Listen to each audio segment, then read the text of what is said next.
أفمن أسس بنيانه على تقوى من الله ورضوان خير أم من أسس بنيانه على شفا جرف هار فانهار به في نار جهنم والله لا يهدي القوم الظالمين لا يزال بنيانهم الذي بنوا ريبة في قلوبهم إلا أن تقطع قلوبهم والله عليم حكيم إن الله اشترى من المؤمنين أنفسهم وأموالهم بأن لهم الجنة يقاتلون في سبيل الله فيقتلون ويقتلون وعدا عليه حقا في التوراة والإنجيل والقرآن ومن أوفى بعهده من الله فاستبشروا ببيعكم الذي بايعتم به وذلك هو الفوز العظیم۔ پھر آیا ایسا شخص بہتر ہے جس نے اپنی عمارت کی بنیاد اللہ سے ڈرنے پر اور اللہ کی خوشنودی پر رکھی ہو، یا وہ شخص کہ جس نے اپنی عمارت کی بنیاد کسی گھاٹی کے کنارے پر جو کہ گرنے ہی کو ہو رکھی ہو، پھر وہ اس کو لے کر آتش دوزخ میں گر پڑے، اور اللہ تعالیٰ ایسے ظالموں کو سمجھ ہی نہیں دیتے۔ ان منافقوں کی یہ عمارت جو انہوں نے بنائی ہے ہمیشہ ان کے دلوں میں کھٹکتی رہے گی، ہاں مگر ان کے دل ہی اگر فنا ہو جائیں تو خیر، اور اللہ تعالیٰ بڑے علم والے اور حکمت والے ہیں۔ بلا شبہ اللہ نے مسلمانوں سے ان کی جانوں کو اور ان کے مالوں کو اس بات کے عوض میں خرید لیا ہے کہ ان کو جنت ملے گی۔ وہ لوگ اللہ کی راہ میں لڑتے ہیں جس میں قتل کرتے ہیں اور قتل کیے جاتے ہیں، اس پر سچا وعدہ کیا گیا ہے تورات میں اور انجیل میں اور قرآن میں، اور اللہ سے زیادہ اپنے عہد کو کون پورا کرنے والا ہے؟ تو تم لوگ اپنی اس بیع یعنی خرید و فروخت پر جس کا تم نے معاملہ ٹھہرایا ہے خوشی مناؤ، اور یہ بڑی کامیابی ہے۔ سامعین، اب آیتوں کی تفسیر سماعت کیجیے۔ مسجد تقوی کی تحسین اور مسجد ضرار کا انجام۔ اللہ تعالیٰ فرماتے ہیں کہ وہ لوگ جنہوں نے مسجد کی بنیاد تقوی اور رضاء الہی پر رکھی ہے، اور وہ لوگ جنہوں نے مسجد ضرار اور مسجد کفر بنائی اور مؤمنین میں تفریق ڈال دی اور اللہ سے اور اللہ کے رسول سے لڑنے کے لیے اس کو جائے پناہ قرار دیا، کیا یہ دونوں برابر ہو سکتے ہیں؟ ان لوگوں نے تو اس مسجد ضرار کی بنیاد گویا ایک گڑھے کے ڈھلتے ہوئے کنارے پر رکھی جو اسے جہنم کی آگ میں لے گری، اور حدود سے تجاوز کرنے والوں کو اللہ تعالیٰ ہدایت نہیں فرماتے ہیں، یعنی مفسدین کے عمل کو اصلاح پذیر نہیں بناتے۔ چنانچہ تفسیر ابن جریر طبری میں ہے کہ جابر ابن عبداللہ رضی اللہ عنہما کہتے ہیں کہ مسجد ضرار کو میں نے دیکھا کہ رسول اللہ کے حسب فرمان جب اس میں آگ لگا دی گئی تو اس میں دھواں نکل رہا تھا۔ ابن جریج رحمہ اللہ کہتے ہیں کہ ہمیں معلوم ہوا کہ بعض لوگوں نے ایک جگہ گڑھا کھودا تو اس میں سے دھواں نکلتا ہوا پایا۔ قتادہ رحمہ اللہ نے بھی اسی طرح کہا ہے۔ خلف ابن یاسین کوفی کہتے ہیں کہ میں نے منافقین کی اس مسجد کو دیکھا کہ جس کا ذکر اللہ تعالیٰ نے قرآن میں فرمایا ہے، یہ دیکھا کہ اس میں ایک سوراخ ہے جس میں سے دھواں نکل رہا ہے، اور آج کے روز وہ جگہ گندگی پھینکنے کی جگہ بنی ہوئی ہے۔ ابن جریر رحمہ اللہ نے اس کو روایت کیا، اور اللہ کا فرمان لا يزال بنيانهم الذي بنوا ريبة في قلوبهم، یعنی ان منافقوں کی بنائی ہوئی یہ مسجد ضرار والی عمارت تو ہمیشہ ان کے دلوں میں تو شک و شبہ کی باعث ہی رہے گی، اور اس عمل شنیع کا اقدام کرنے کی وجہ سے ان کے دلوں میں نفاق کا بیج بوتی رہے گی،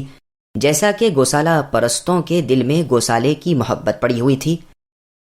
الا ان تقطع قلوبهم، البتہ اس صورت میں ان منافقین کی بیخکنی ہو سکتی ہے جبکہ اس مسجد ہی کو ختم کر کے ان کے دلوں کے ٹکڑے ٹکڑے کر دیے جائیں۔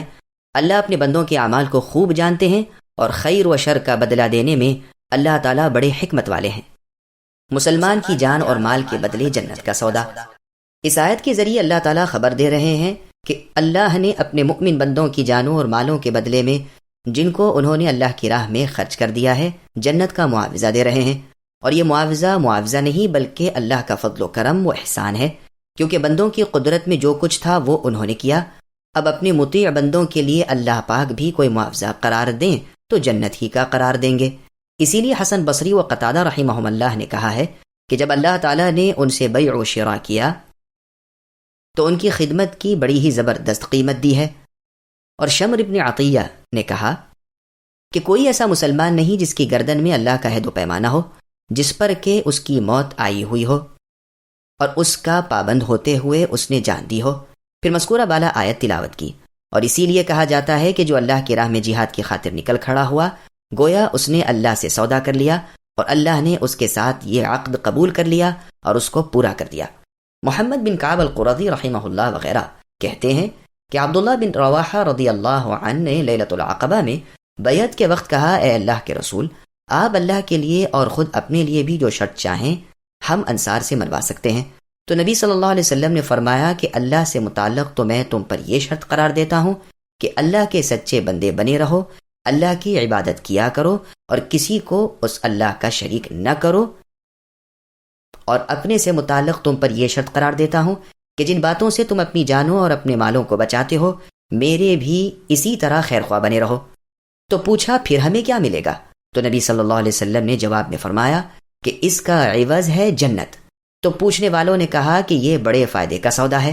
نہ ہم عہد شکنی کریں گے نہ ہم سے عہد شکنی ہوگی۔ تو یہ آیت اتری، ان اللہ اشتری من المؤمنین انفسہم، کہ اللہ تعالیٰ نے بلا شبہ مومنوں سے ان کی جانیں خرید لی ہیں، اور اللہ کا فرمان یقاتلون فی سبیل اللہ فیقتلون ویقتلون، کہ وہ لوگ اللہ کی راہ میں لڑتے ہیں، خود اللہ کے دشمنوں کے ہاتھوں مار دیے جاتے ہیں اور اللہ کے دشمنوں کو خود مارتے بھی ہیں۔ یعنی وہ اللہ کی راہ میں لڑتے ہیں پس قتل بھی کرتے ہیں اور قتل بھی ہوتے ہیں، دونوں باتیں برابر کے ثواب والی ہیں، چاہے وہ قتل کر کے غازی بنے یا شہید ہوں، ہر صورت میں جنت ان کے لیے واجب ہے۔ اسی لیے بخاری اور مسلم میں آیا ہے کہ جو اللہ کی راہ میں نکلا اور اس نکلنے سے اس کی غرض سوائے اس کے اور کچھ نہ ہو کہ میری راہ میں جہاد کرے یا میرے رسولوں کی تصدیق کرے حتیٰ کہ اسے موت آ جائے، تو اللہ اس بات کے ذمہ دار ہیں کہ اس کو جنت میں داخل کریں، اور اگر نہ مرے تو اللہ کے ذمے ہے کہ جہاں سے وہ چلا ہے اسے وہاں پہنچائے اور اجر مال غنیمت کے ساتھ بامراد پہنچائے۔ اور اللہ کا فرمانا وعدن علیہ حقا فی التوراۃ والانجیل والقرآن، اپنے وعدے کی تاکید کے طور پر ہے، اور یہ بتلایا جا رہا ہے کہ اللہ نے اپنی ذات پاک پر اس چیز کو فرض کر لیا ہے اور اپنے رسولوں پر اس وعدے کی وحی بھی بھیج دی ہے جو موسیٰ علیہ السلام پر اتری ہوئی تورات میں درج ہے اور عیسیٰ علیہ السلام کی انجیل میں بھی ہے، اور نبی صلی اللہ علیہ وسلم پر اترے ہوئے قرآن پاک میں بھی لکھا ہوا ہے، صلوات اللہ وسلامہ علیہم اجمعین۔ اور پھر اللہ نے آگے فرمایا ومن اوفی بعہدہ من اللہ، اور اللہ سے زیادہ اپنے وعدے کو پورا کرنے والا اور کون ہو سکتا ہے، کیونکہ اللہ تعالیٰ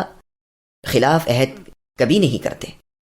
جیسا کہ اللہ تعالیٰ نے سورہ نساء کی آیت نمبر 87 میں فرمایا ومن اصدق من اللہ حدیثا، اور اللہ سے بڑھ کر سچ بولنے والا اور کون ہوگا۔ نیز اللہ نے سورہ نساء ہی کی آیت نمبر 122 میں فرمایا ومن اصدق من اللہ قیلا، اور اللہ سے بڑھ کر کس کی بات سچی ہوگی۔ اور اسی لیے ارشاد ہوتا ہے کہ اللہ سے تم نے جو سودا کیا ہے اس پر خوش ہو جاؤ، اور یہ کامیابی بڑی زبردست کامیابی ہے بشرط یہ کہ تم نے بھی اپنا عہد پورا کر لیا ہو۔ التائبون العابدون الحامدون السائحون الراكعون الساجدون الآمرون بالمعروف والناهون عن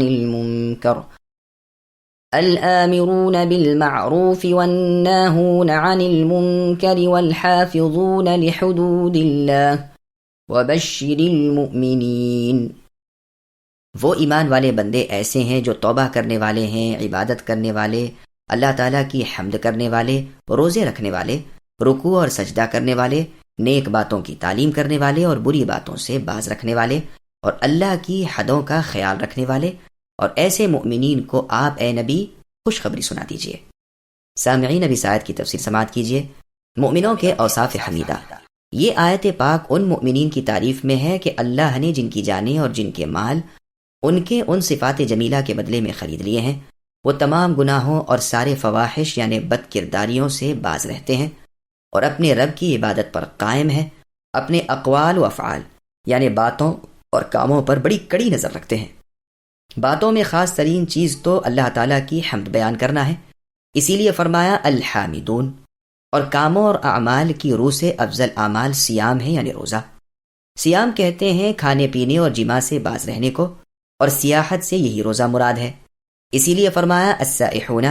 جیسے کہ اللہ تعالیٰ کے قول سائحات میں ازواج النبی کی تعریف فرمائی گئی،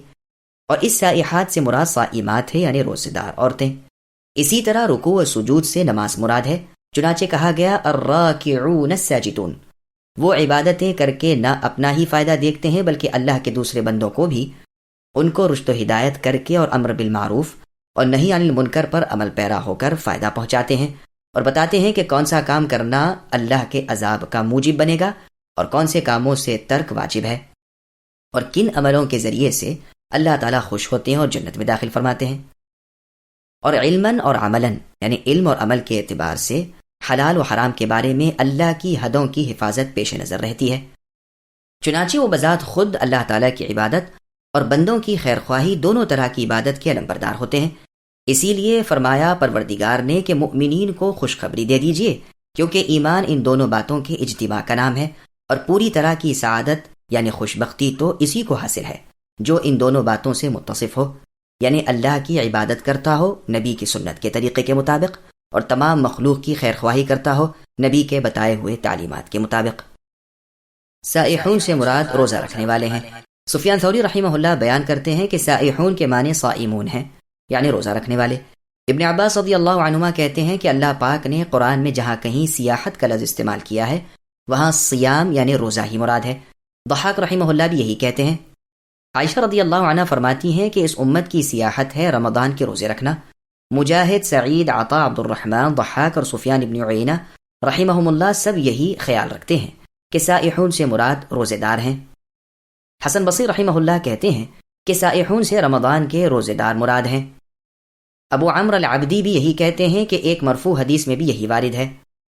لیکن یہ حدیث سنداً ضعیف ہے، اس کا موقوف ہونا ہی زیادہ صحیح ہے۔ عبید ابن عمیر کہتے ہیں کہ سوال کرنے پر نبی صلی اللہ علیہ وسلم نے فرمایا کہ صائمین کو کہتے ہیں، لیکن یہ حدیث بھی مرسل یعنی ضعیف ہے، اور یوں بھی کہا گیا ہے کہ سیاحت سے جہاد مراد ہے۔ چنانچہ ابو داؤد نے اپنی کتاب سنن میں ابو امامہ رضی اللہ عنہ کی حدیث بیان کی کہ یا رسول اللہ مجھے سیاحت کی اجازت دیجیے، تو رسول اللہ نے فرمایا کہ میری امت کی سیاحت اللہ کی راہ میں جہاد کرنا ہے۔ عمارہ بن غزیہ سے مروی ہے کہ نبی صلی اللہ علیہ وسلم کے پاس سیاحت کا ذکر آیا تو آپ نے فرمایا کہ اللہ تعالیٰ نے ہمارے لیے اپنی راہ میں جہاد کرنے کو سیاحت قرار دیا ہے۔ اکرمہ رحمہ اللہ کا خیال ہے کہ سائحین سے علم کے طالبین لوگ مراد ہیں، اور عبد الرحمن بن زید نے کہا ہے کہ مہاجرین مراد ہیں۔ یہ دونوں باتیں ابن ابی حاتم سے مروی ہیں۔ یہ بات ذہن نشین رہے کہ یہاں سیاحت سے مراد وہ مفہوم نہیں ہے جو بعض عابد اور راہب قسم کے لوگ سمجھے ہوئے ہیں کہ اس سے مجرد سفر اطراف عالم میں مراد ہیں، یعنی ادھر ادھر دنیا میں گھومتے رہنا، اور وہ لوگ مراد ہیں جو پہاڑوں اور غاروں اور جنگلوں میں پھرتے رہتے ہیں اور بستی سے بھاگتے رہتے ہیں، اس لیے کہ ایسا کرنا مشروع نہیں ہے۔ ہاں جب فتنے کا زمانہ ہو اور دین میں تزلزل اور گڑبڑی واقع ہو جائے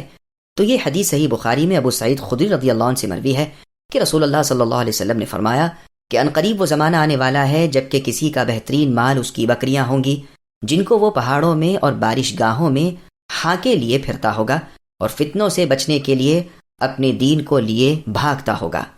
پھر اللہ نے فرمایا الحافظون لحدود اللہ،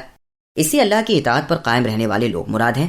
اور حسن بصری رحمہ اللہ سے روایت ہے کہ فرائض الہی کو انجام دینے والے اور احکام الہی پر قائم رہنے والے لوگ مراد ہیں۔